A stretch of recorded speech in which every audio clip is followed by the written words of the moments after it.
Baiklah ya, ini pertemuan kita kedua ya tentang farmakokinetika. Judul kita hari ini adalah parameter farmakokinetika. Ada yang masih ingat pertemuan kita sebelumnya tentang apa? Pendahuluan farmakokinetika ya. Jadi kita lanjut hari ini tentang parameter farmakokinetika ya.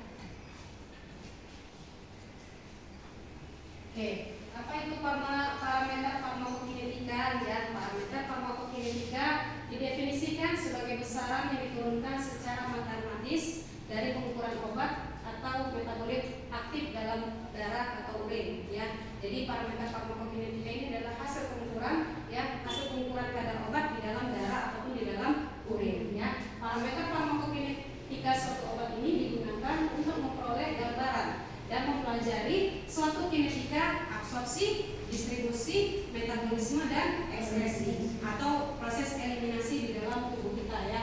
Parameter farmakokinetika merupakan kemampuan absorpsi, distribusi dan eliminasi obat di dalam tubuh. Kita lanjut slide kita. Oke. Secara umum ya, parameter farmakokinetika itu ada 3, dibagi 3 ya. Yang pertama adalah parameter primer, parameter sekunder dan parameter turunan. Jadi parameter farmakokinetika itu ada 3. Parameter primer adalah parameter farmakokinetika yang harganya dipengaruhi secara langsung oleh variabel biologis ya. Jadi datanya ini diambil langsung dari tubuh kita ya, kadar obat di dalam darah. Contoh dari parameter primer ini adalah volume distribusi ya, artinya atau disingkat dengan VD. Kemudian ada clearance atau CL dan ada kecepatan absorpsi atau KA, disimbolkan dengan KA. Ya, tadi ada 3 ya untuk parameter primer. Yang pertama adalah volume distribusi, yang kedua adalah clearance, dan yang ketiga adalah kecepatan absorpsi obat di dalam tubuh ya, atau KA. Lanjut ya. Apa itu volume distribusi? Ya, volume distribusi itu adalah volume dalam tubuh tempat obat terlarut ya. Volume dalam tubuh tempat obat terlarut. Berapa banyak obat yang bisa larut di dalam tubuh kita itu dikatakan adalah volume distribusi. Oke. Volume distribusi merupakan perbandingan antara jumlah obat di dalam tubuh dengan konsentrasi obat di dalam darah atau plasma ya. Jadi kalau ditanya apa itu rumus volume distribusi, adalah dosis dibagi dengan konsentrasi obat di dalam tubuh kita ya. Dosis dibagi dengan konsentrasi obat. Oke. Obat yang terikat dengan protein plasma katanya adalah sebagian besar obat berada di dalam darah, maka volume distribusinya akan mempunyai batas terendah ya. Contoh obatnya ini adalah warfarin dan chlorpromid. Kemudian apa tadi yang pertama termasuk turunan primer adalah volume distribusi. Yang kedua adalah clearance. Oke, boleh ditanya apa yang kalian ketahui tentang clearance? Oke, silakan siapa? Dwi Kartika. Oke, apa yang kamu ketahui tentang clearance? Clearance itu merupakan eliminasi obat yang merupakan jumlah volume cairan yang mengandung obat yang dibersihkan dari kompartemen tubuh setiap waktu tertentu. Oke, eliminasi obat ya, kemampuan tubuh untuk mengeliminasi obat ya. Jadi benar apa yang dikatakan oleh Dwi Kartika ya tentang clearance. Clearance itu adalah kemampuan atau eliminasi obat di dalam tubuh, kemampuan obat untuk mengeliminasi kemampuan tubuh untuk mengeliminasi obat di dalam tubuh kita ya. Clearance merupakan eliminasi obat yang merupakan jumlah volume cairan yang mengandung obat yang dibersihkan dari kompartemen tubuh setiap waktu tertentu ya. Jadi ada volume cairannya, jumlah volume cairan yang dibersihkan. Berarti di sini ada volume distribusi ya, ada nilai volume distribusi. Oke, dan kemudian ada KE-nya di situ ya. Jadi rumus untuk clearance adalah CL sama dengan KE dikali dengan volume distribusi. KE itu adalah konstanta laju eliminasi ya. Secara umum eliminasi obat terjadi pada ginjal dan hati yang sering dikenal dengan istilah clearance total. Jadi kita pada pertemuan selanjutnya ada cerita tentang materi tentang clearance ya. Nanti ini akan dibahas lanjut tentang clearance ya, clearance total. Yang merupakan jumlah dari clearance ginjal atau renalis dan hati atau hepatit ya. Jadi clearance total itu adalah gabungan ya clearance ginjal dan clearance hepatit atau hati ya. Kemudian yang termasuk juga parameter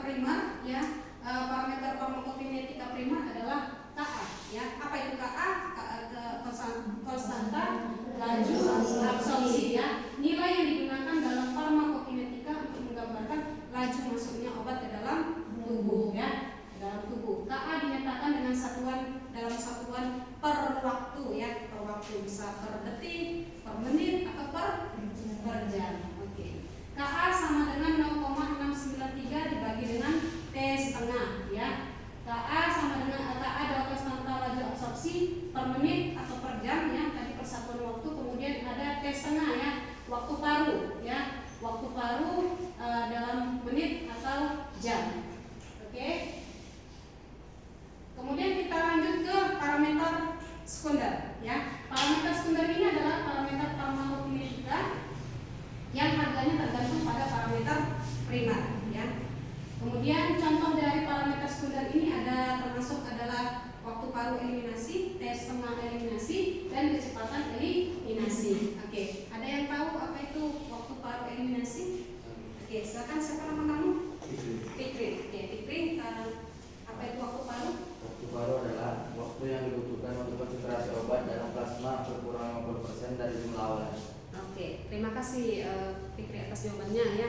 Benar apa yang disampaikan oleh Fikri ya, waktu paruh itu adalah waktu ya yang dibutuhkan obat untuk sehingga konsentrasinya menjadi separuhnya ya. Jadi dia waktu yang dibutuhkan untuk obat untuk tereliminasi menjadi separuh dari harga awal ya, bisa dari menjadi 50%-nya. Besar kecilnya waktu paruh eliminasi sangat ditentukan oleh lama kerja obat dan menjadi acuan untuk menentukan dosis pada pemakaian berulang dalam dalam terapi jangka panjang ya. Kemudian ini ya, waktu paruh waktu yang dibutuhkan untuk konsentrasi obat dalam plasma berkurang 50%-nya atau setengahnya atau separuhnya. Oke. Waktu paruh itu tergantung pada konstanta laju ya K dan berkaitan dengan volume distribusi dan clearance. Untuk rumus menghitung waktu paruh adalah 0,693 dibagi dengan K ya, atau K eliminasi. Nilai T setengah dapat juga ditentukan melalui nilai VD atau CL-nya apabila diketahui nilai volume distribusi ataupun nilai clearance-nya ya. Oke. Apa itu T setengah? T setengah adalah waktu paruh ya dalam menit atau jam. K itu adalah konstanta laju ya per menit atau per jam. Kemudian ada volume distribusi ya, satuannya adalah mililiter atau liter. Kemudian clearance, satuannya adalah liter per jam ya. Oke. Peningkatan CL akan menurunkan T setengah karena molekul obat dibersihkan dari darah pada tingkat yang lebih tinggi. Peningkatan VD akan meningkatkan T setengah ya, karena jaringan dalam depot untuk obat sehingga volume distribusi yang lebih tinggi meningkatkan jumlah obat dalam jaringan. Oke. Kemudian ada konstanta laju eliminasi ya. Tadi yang termasuk parameter primer apa saja? Oke. Oke, untuk yang primer itu ada termasuk volume distribusi, clearance sama KA. Untuk yang parameter sekunder itu termasuk adalah T setengah dan KE ya, KE. Jadi KE ini adalah termasuk turunan sekunder. Oke, parameter sekunder. Konstanta laju eliminasi atau KE adalah fraksi obat yang dieliminasi per satuan waktu. Ya, rumusnya adalah 0,693 dibagi dengan T setengah. KL sama KE sama dengan CL dibagi dengan volume distribusi. Apa tadi CL? Clearance ya. Nanti kalau ada hitungan bisa kalian masukkan ya rumusnya. Nanti bisa kalian catat ya rumusnya. Oke. Kemudian lanjut ke parameter turunan ya. Parameter turunan adalah parameter yang tidak hanya bergantung pada parameter primer saja ya, tapi juga dia bergantung pada dosis dan kecepatan pemberian obat. Contohnya adalah yang termasuk dari parameter turunan adalah waktu mencapai kadar puncak atau Tmax ya. Tmax kalau tadi T setengah waktu yang dibutuhkan hingga konsentrasi menjadi setengahnya. Kalau ini adalah Tmax ya, waktu yang dibutuhkan untuk mencapai kadar puncak ya atau konsentrasi paling tinggi. Kemudian ada kadar puncak atau konsentrasi paling tinggi tadi ya, Cp max, disimbolkan dengan Cp max. Oke. Kemudian ada AUC atau area under curve, area di bawah kurva. Oke. Kadar puncak adalah kadar tertinggi yang terukur dalam darah atau serum ataupun di dalam plasma. AUC adalah permukaan di bawah kurva atau grafik yang menggambarkan naik turunnya kadar plasma sebagai fungsi waktu ya. Kemudian Tmax ya. Tmax adalah waktu konsentrasi plasma mencapai puncak ya, disamakan dengan waktu yang diperlukan untuk mencapai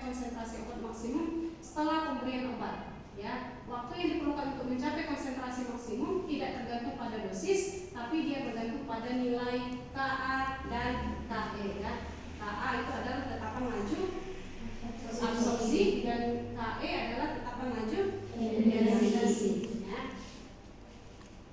Kemudian ini adalah kurva ya. Kita melihat di slide kita ya, ada kurva konsentrasi obat dalam plasma ya dengan waktu. Nanti kelihatan nilai AUC-nya ya. AUC. Jadi ada grafik ya, grafiknya ya berulang ya. Nanti kita akan masuk pada materi dosis berganda. Jadi nanti kalian akan lihat ya grafik pada pemberian dosis berganda ya. Seperti ini grafiknya. Oke. Kemudian ada jendela terapi. Ada jendela terapi itu ya batas antara konsentrasi efektif minimum dengan konsentrasi toksik minimum ya. Jadi yang kita harapkan dia berada pada range terapi ya, range terapi ya. Jadi dia harus di atas minimum efektif konsentrasi dan di bawah minimum toxic concentration ya. Jadi nilai AUC-nya itu ya. Kelihatan ini ya nilai AUC-nya ya.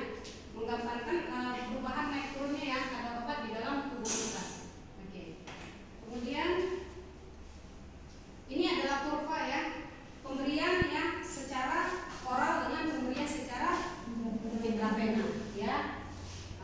Ini pemberian kurva, pemberian secara oral. Ini dosis tunggal. Kalau yang tadi ini adalah dosis.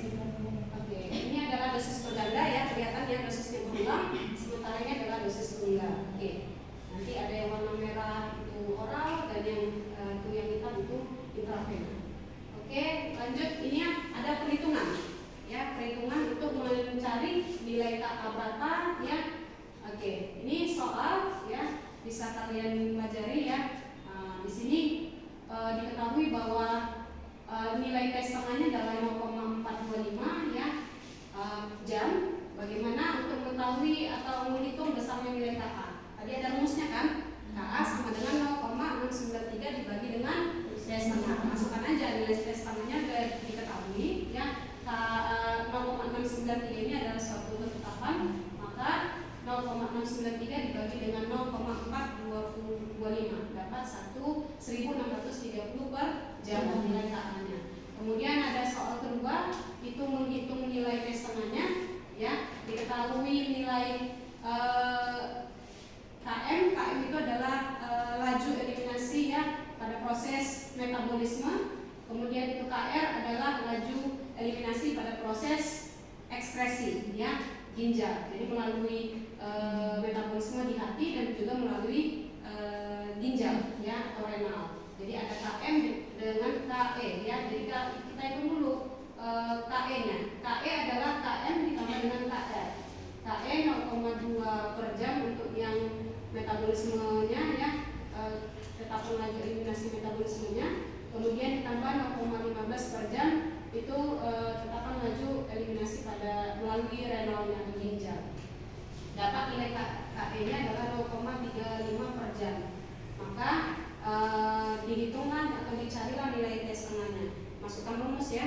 T setengah sama dengan 0,693 dibagi dengan KE. Ya, dapat nilai KE-nya tadi dari KM ditambah KR. Oke, masukkan ya. Jadi dapat T setengahnya 1,9 jam. Oke, satu lagi ya. Perhitungannya adalah di sini diketahui dosisnya 6 mg ya, diberikan secara intravena menghasilkan konsentrasi obat di dalam darah 0,4 mikrogram per mililiter. Berapa volume distribusinya? Tadi rumus untuk mencari volume distribusi adalah dosis dibagi dengan konsentrasi ya. Jadi masukkan nilainya, dosisnya 6 mg dibagi dengan konsentrasinya 0,4 mikrogram per mililiter. Jadi kita samakan apa itu satuannya ya. Itu ada di dalam mikrogram, jadi kita ubah miligram per mikrogram. Itu miligram per mikrogram dikali 1000. Jadi 6000 ya. 6000 mikrogram dibagi dengan 0,4 mikrogram per mililiter, sehingga mikrogramnya habis ya. Tinggallah dia VD sama dengan 15.000 mililiter, atau kita ini ubah 2 liter jadi 15 liter. Oke. Ini satu lagi ya, tentang menghitung apa ini? Ini menghitung clearance ya, menghitung clearance. Dosisnya 250 mg ya, diberikan secara intravena. Kemudian kemudian konsentrasi obat pada waktu T-nya sama dengan 0, mula-mula ya 25 mg per liter. Berapakah toleransi obat tersebut ya? Diketahui nilai K-nya adalah 0,17 per jam.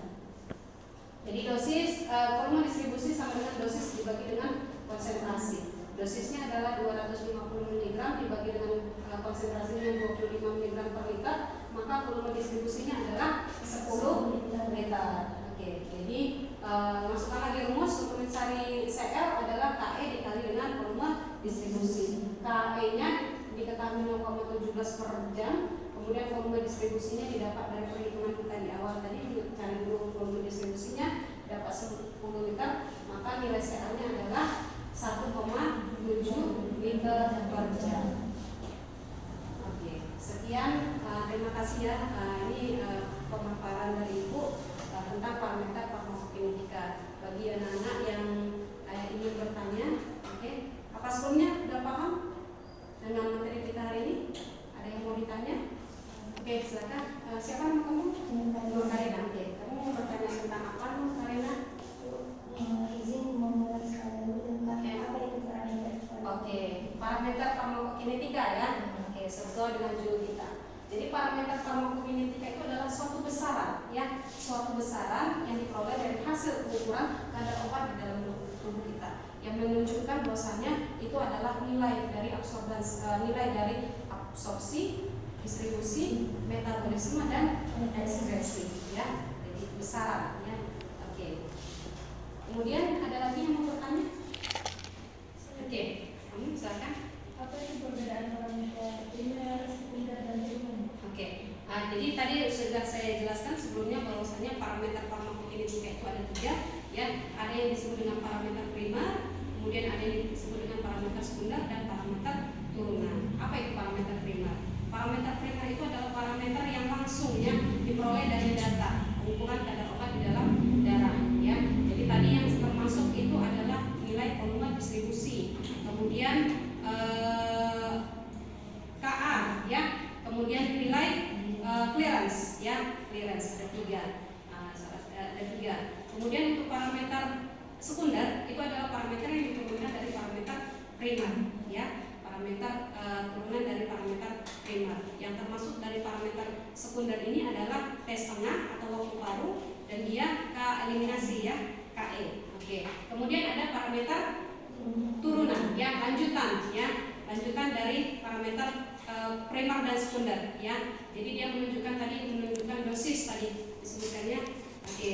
Jadi yang termasuk dari parameter turunan ini adalah AUC, kemudian atau area di bawah kurva, kemudian CP max ya, konsentrasi yang tertinggi di dalam tubuh kita, kemudian T max ya, waktu yang dibutuhkan untuk mencapai konsentrasi maksimum.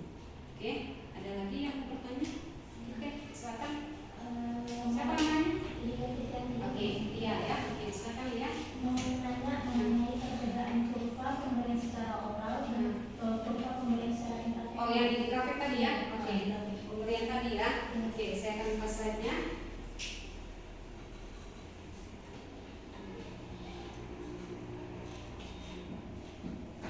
Yang ini ya.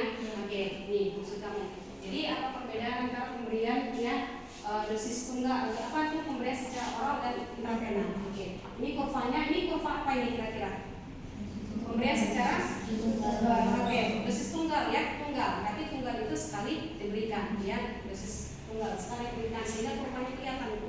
Jadi kalau untuk kurva pemberian secara oral ya, kurvanya akan melengkung ya. Jadi ketika kita mulai dari konsentrasinya 0 ya, konsentrasi 0 dengan waktunya 0, maka kurvanya akan seperti apa? Kurva terbalik ya, kurva dia. Oke, itu adalah pemberian secara oral, menunjukkan bahwasanya konsentrasi awal berada pada ini, konsentrasi 0. Beda dengan pemberian secara intravena. Kalau intravena ketika kita berikan obat, jadi konsentrasi obat itu mencapai konsentrasi puncak tertinggi. Jadi kurvanya akan berada pada ini paling puncak ya, paling puncak sehingga dia